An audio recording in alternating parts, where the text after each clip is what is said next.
Mesdames, Messieurs, bonjour. Tout de suite, le sommaire de cette édition.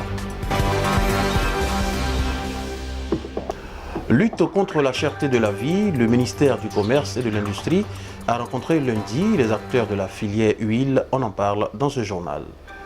Dans la foulée, des organisations de consommateurs demandent la mise en place d'un comité de suivi-évaluation des 8 mesures annoncées par le gouvernement. Projet d'urgence agricole, la Côte d'Ivoire obtient un soutien financier de plus de 12 milliards de francs CFA. Bienvenue à tous. La troisième journée de rencontre du ministère du Commerce et de l'Industrie avec les opérateurs économiques ciblés s'est tenue lundi dernier.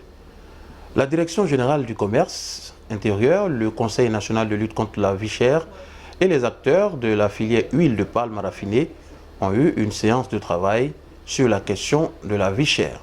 Cet entretien intervient après celui des acteurs des secteurs farine, riz et bétail-viande. Il vise à mettre en application les décisions prises par le gouvernement ivoirien concernant la hausse des prix des denrées de première nécessité lors du Conseil des ministres du 21 juillet 2021.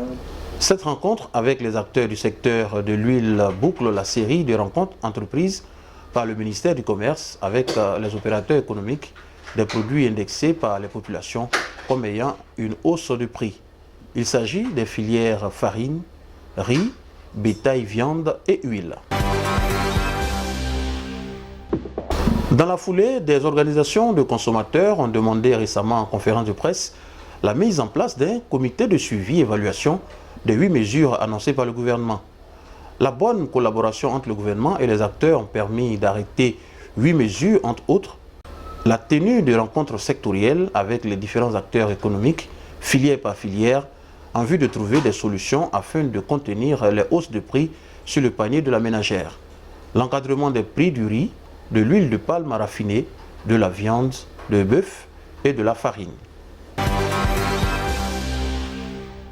Le ministre ivoirien de l'économie et des finances, Adama Coulibaly, et le président du Fonds international de développement agricole FIDA, Gilbert Humbo, ont signé le 22 juillet à Abidjan un accord de financement du projet d'urgence agricole de Côte d'Ivoire, PUA, d'un montant de 12,24 milliards de francs CFA.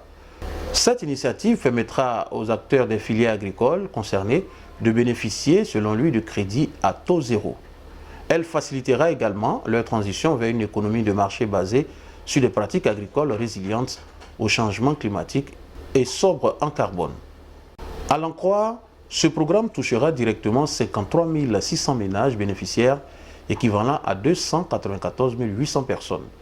D'une durée de 3 ans, entre 2021 et 2023, le PUA, d'un montant global d'environ 27 milliards de francs CFA, vise essentiellement à soutenir les ménages ruraux fragilisés particulièrement par la crise sanitaire de la Covid-19 et à contribuer à la relance de l'économie agricole. Voilà, c'est la fin de ce bulletin d'information. Merci de l'avoir suivi. L'information continue tous les jours sur l'agriculteurtv.net.